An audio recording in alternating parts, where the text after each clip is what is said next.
Let's avoid these common mistakes in English. ATM machine.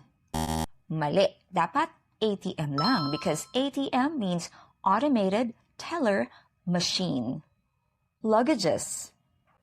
Mali. Dapat luggage lang. Hindi na kailangan dagdagan ng S ang word na luggage kasi ang word na luggage ay isang uncountable noun. I have a lot of stuffs to do.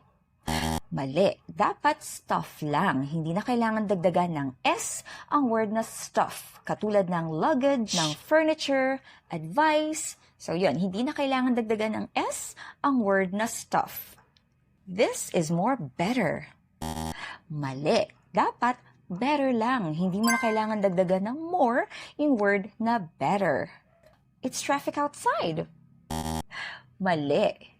Dapat there is heavy traffic outside or there's so much traffic outside.